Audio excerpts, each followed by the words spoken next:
Ikaw kuya, ano daw ba yung mga maling paniniwala tungkol sa buhok? Takot po akong tumulog ng basa yung buhok.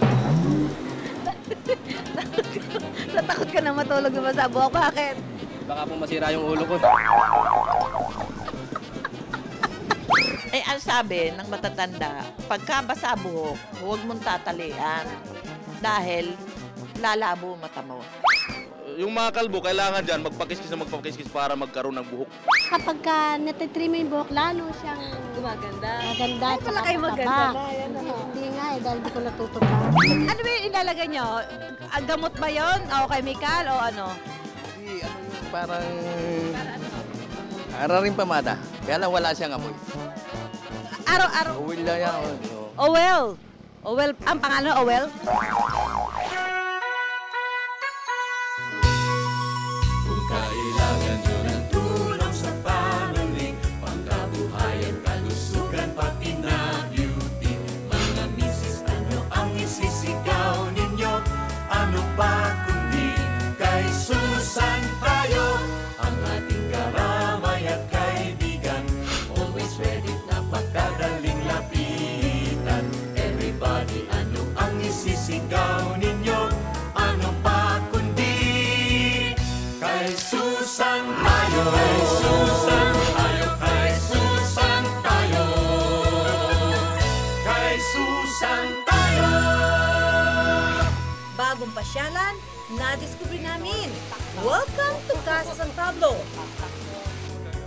Si Ryan Iliana, hahainan tayo ng Japanese food. Luto ang may tawanan? Abangan nyo yan. Di pa po tayo kumakain, masakit na tiyan natin. Ang 10 Commandments ng hairstyling. Alamin natin. Bad ka daw? At birth defects. Paano nga ba maiiwasan? Darating daw ang Pangulo. Kasama daw si First Gentleman. Babakasyon sila dito? Welcome to Casa San Pablo!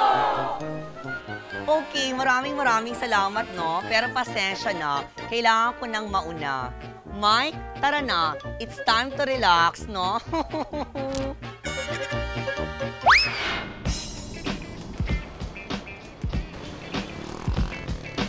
Casa San Pablo at the heart of San Pablo, Laguna. Almost 2 hours away from Manila. Ang bagong diskubre naming pasyalan. Lilibutin ng first couple, sina Ate Glow at FG. Kaya, let's get ready at tayo nang magpaka-paparazzi! So it's a family compound of the Gomezes, the facilities were built for us. 17 years ago, it was opened as Kainai Resort because basically no one was using it already. We were all in Manila. Nakaka-relax talagang pagmasdan ang luntiang halamanan, sina Ate Glow at FG. Mukha talagang naka-eskapo sa busy nilang mundo. Sa ugoy ng duyan, grabe ang hagik-hikan.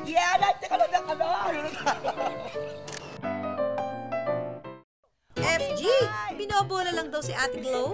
Yes, there it is. Larong volleyball ang napiling sport na mag-asawa sa green fields ng Casa. Together with their colleagues, toss and turn ng bola ang trip nila. Okay, Mike!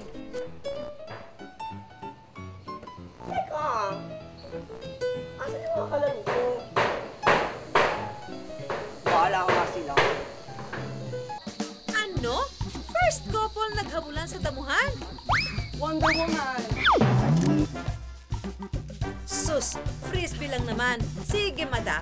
Habol! Ops! FG, sakol!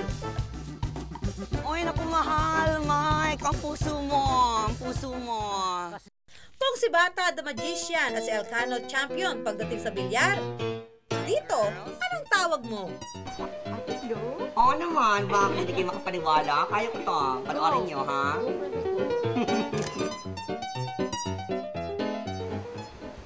Para sa ito, Mike, at para sa sambayan ng Pilipino.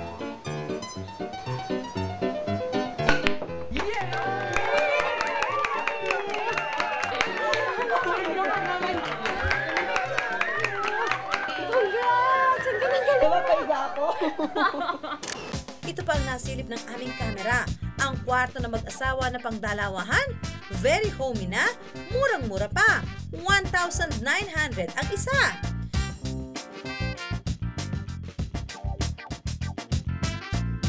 Sa susunod daw na kanilang pagbisita, buong first family kasama na. Dahil sa big room na ito, 1,600 pesos lang daw kada tao. Cabinet meeting, nasa Casa San Pablo na? Seminar lang pala ng ibang grupo. Open din kasi for conferences and seminars ang meeting hall dito. Latest bus, may na-cancel daw sa itinerary ng Pangulo at unang Ginoo. Kasama raw sa vacation package sa Casa San Pablo ang Viaje del Sol.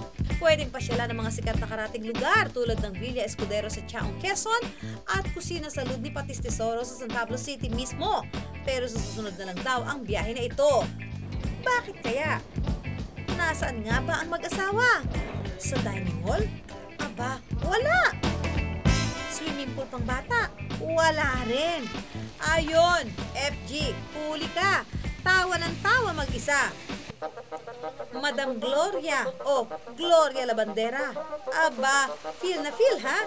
Ate Glow, ganyan ba talaga ang glow pag ikay nagsiswimming?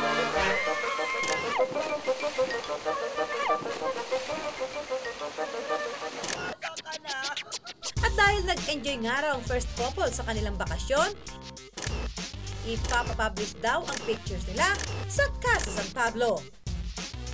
Ang saya-saya, no? Ang sarap magbakasyon, no? Kay Susan tayo! Susunod, ang mga bagay na hindi mo dapat gawin sa buhok mo, sasabihin ko. Doon basahin ng mainit na tubig yung buhok mo, masama yan. Ganun po ba? Oo. Kay Susan tayo!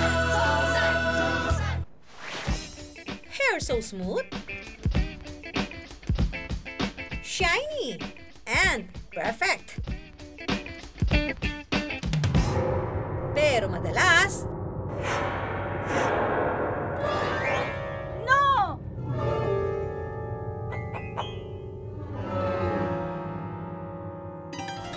No!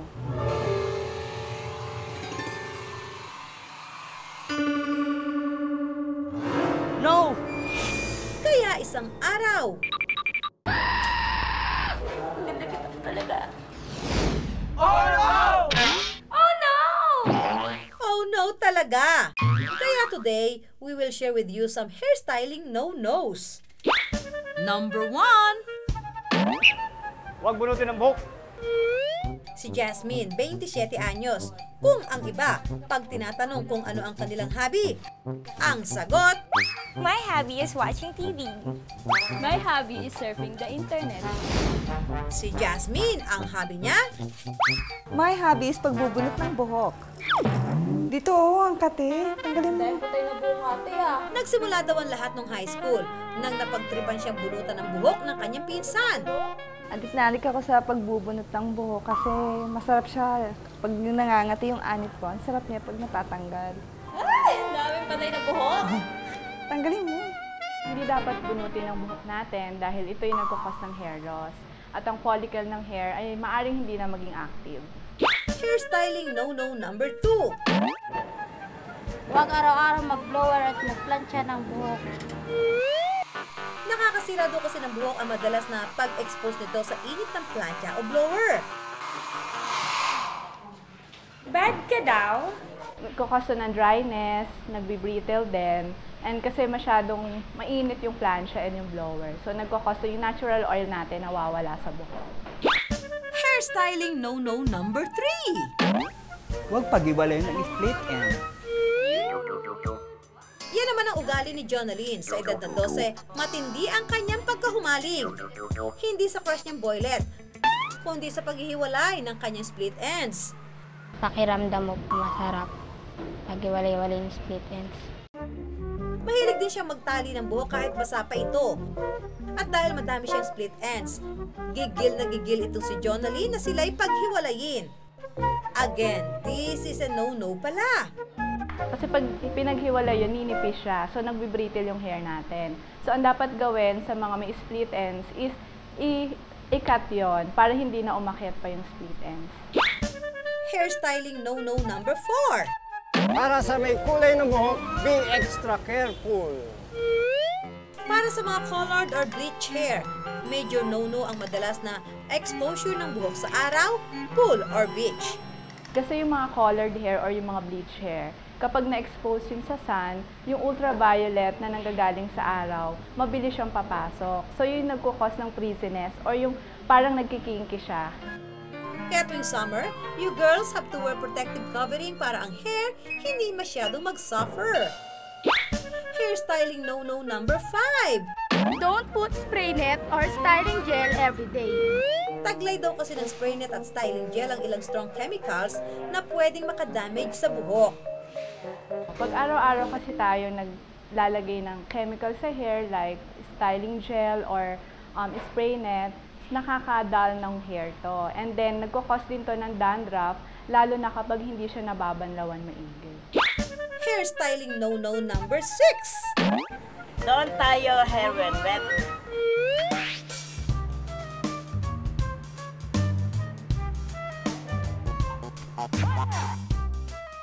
Naku, kapag mo itali ang buhok mo, basa pa yan. Ganun po ba?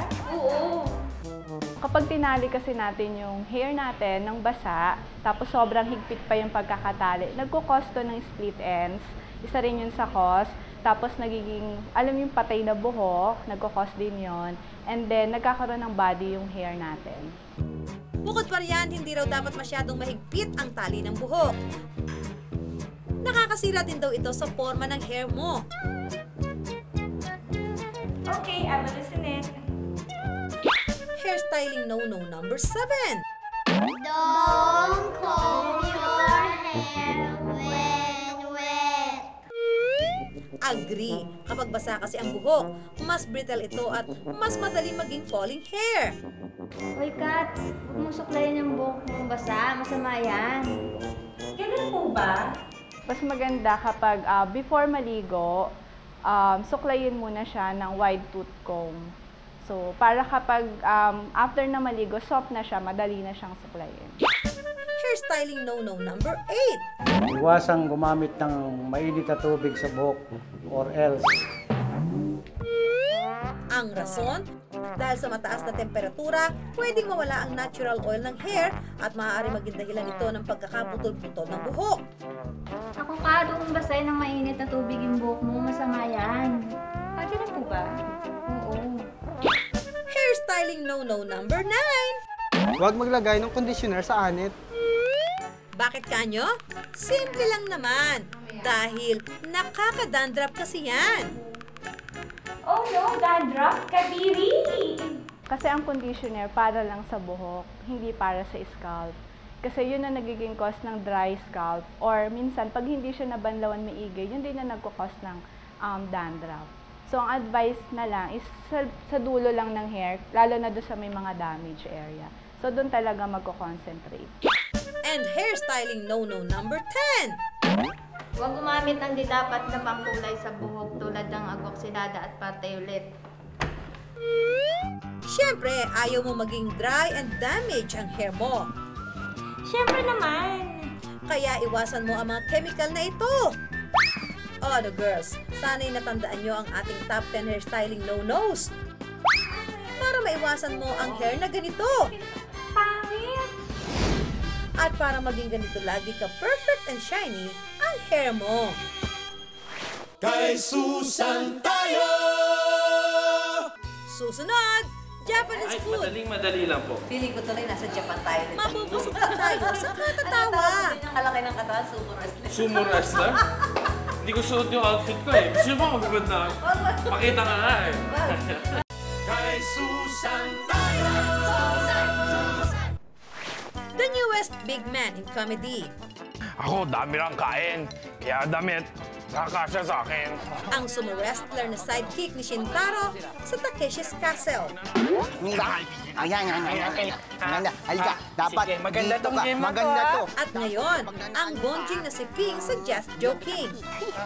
Okay? 1, 2, 3, 4, 5, 6, 7, 8, 9, 10. Sa mga bigating papel na ginagampanan niya, hatid niya sa masa ay puro patawa.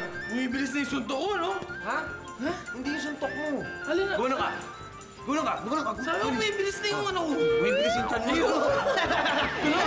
Kaya hindi na may pagkakaila. The newest big man in comedy is no less than Ryan Iliana. Okay, kasama natin ngayon si Ryan Iliana. Ryan? Hello po. Yes, magandang umaga. At balita ko, bukod sa pagpapatawa, meron ka pa raw ipinagmamalaki. Ano ba yung pinagmamalaki mo na hindi pa na alam ng mga tao? Nako, totoo yan. Alam niyo po. Malaki katawan mo, di ba? Oo. Mahilig po talaga ako magpalaki ng tao.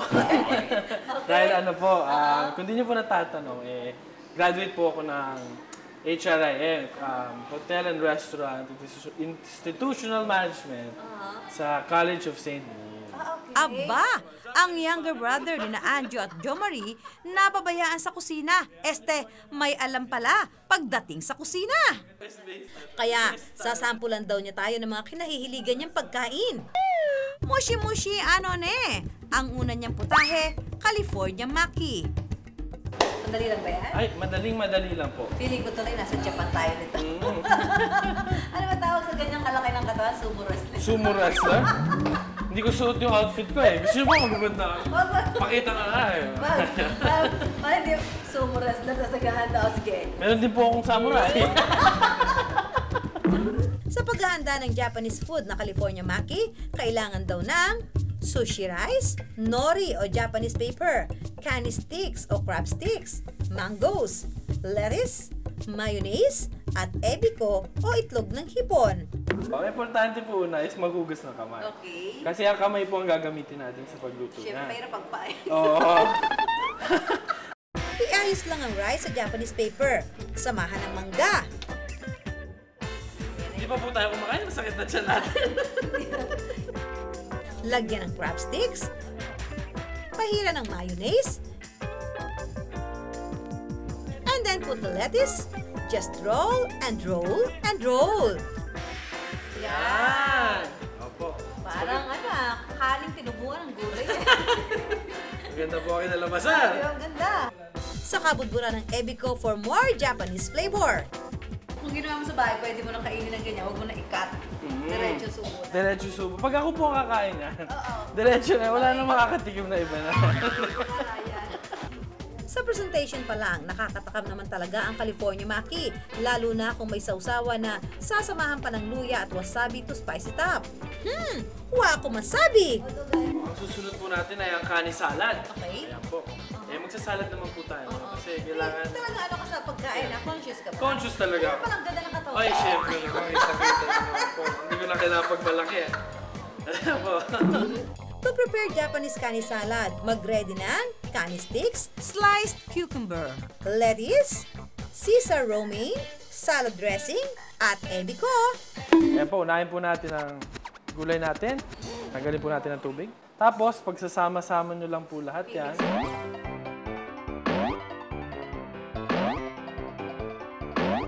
Top it with ebiko. And that's it! Your kani salad is now ready to eat! Ayan! Ako, ma'am. Hindi nyo natatanong. Ito ang favorite part ko. Pero tayo. Kain na na. Kain na na. Siyempre, ito. Dahil tayo nasa Japan. Meron po tayong chopsticks. Ang problema, hindi ako marunong mag-chopstick. Alam ko lang dito hatidin.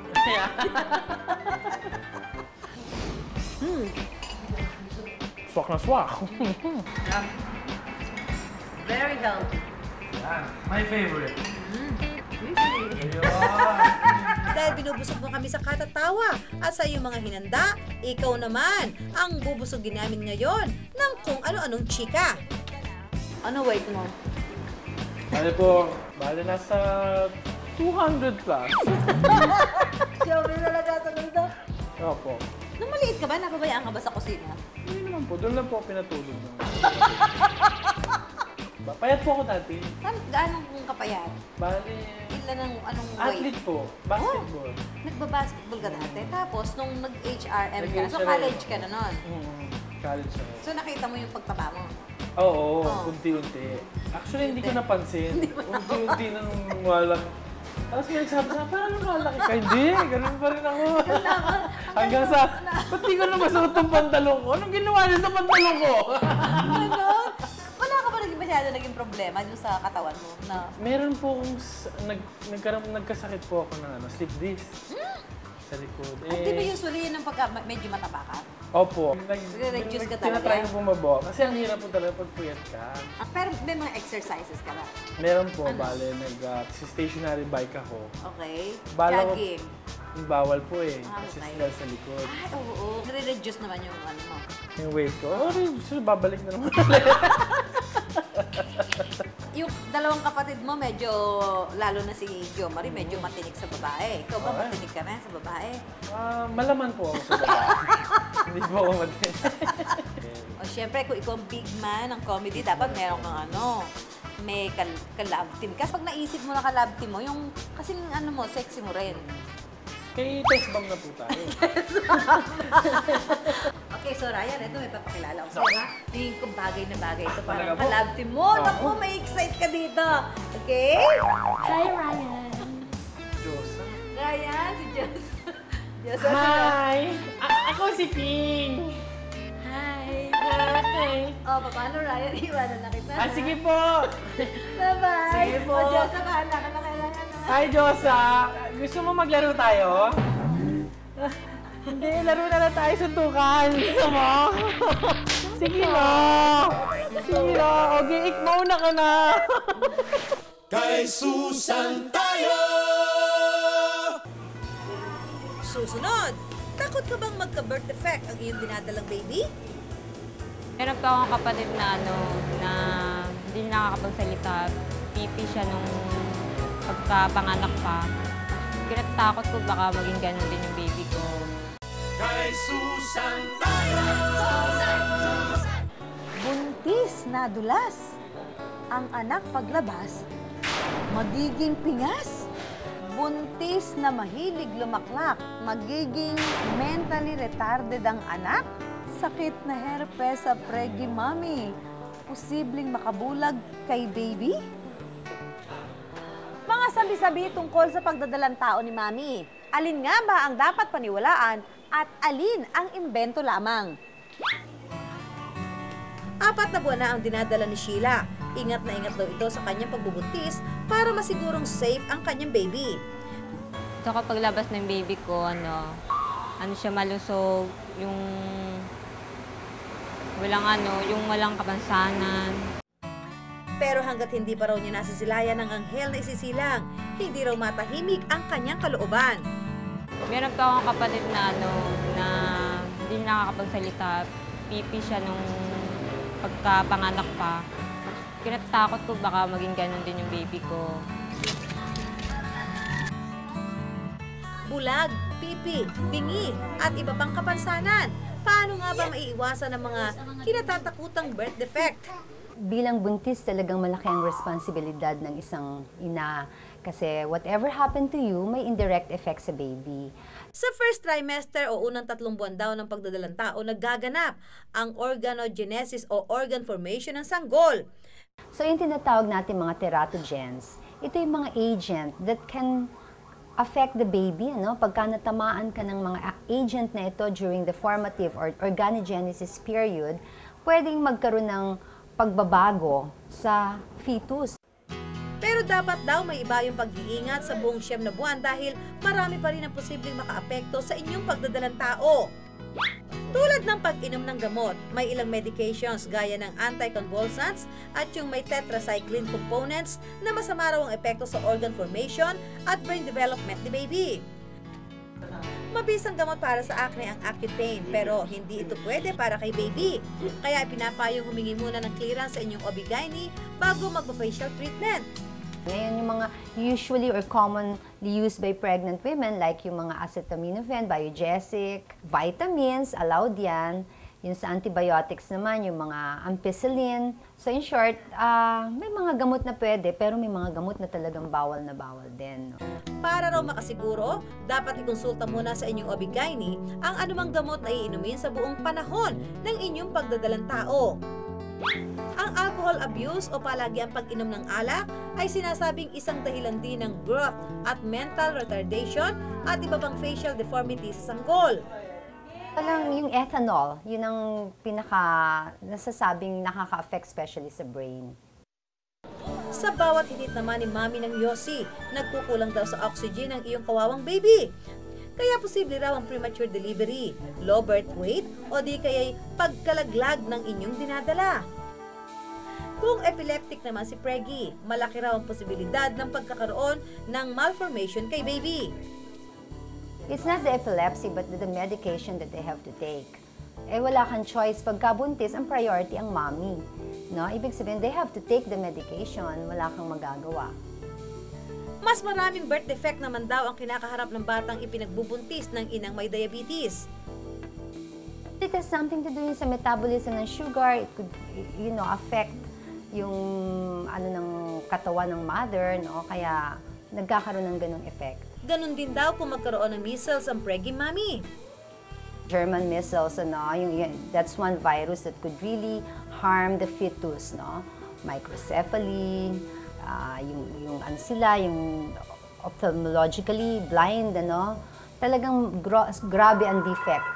Hindi naman daw totoo na nakakabulag ng sanggol ang pagkakaroon ng sakit na herpes ng buntis. Ang problema raw dito, kung active ang lesion sa oras na manganak ang ina, pwedeng ma-infect ang bata at maapektuhan ang mental development nito.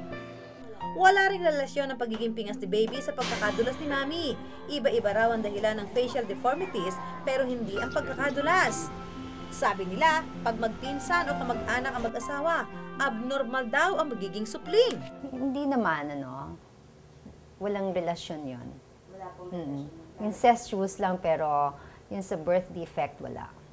And it's definitely not true na porket may kamag-anak na may kapansanan, ang baby mo ganun din ang kalalabasan. Payo ni doktor para sa mga Preggy, don't worry, live healthy. Because a healthy mommy means a healthy baby. Kay Susan tayo! Kay Susan tayo!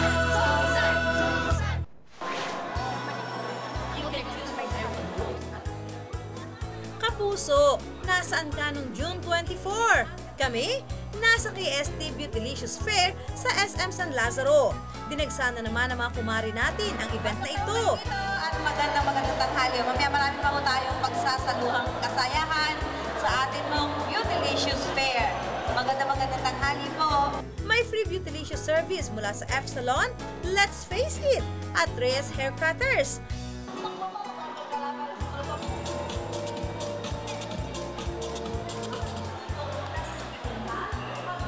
Pati make-up session with Lynn Bautista, libre rin! Umaati ka po ang saya dahil may mini concert mula sa mga kapuso nating singers.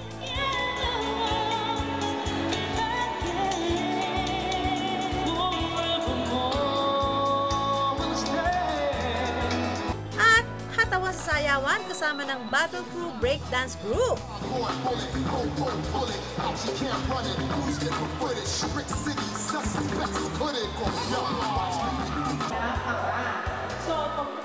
Nakapagpa-beauty at nag-enjoy na, may take-home pa mula sa Standard Appliances. Kaya mga kapuso, kita-kits ulit tayo sa susunod na KST Beautylicious Fair!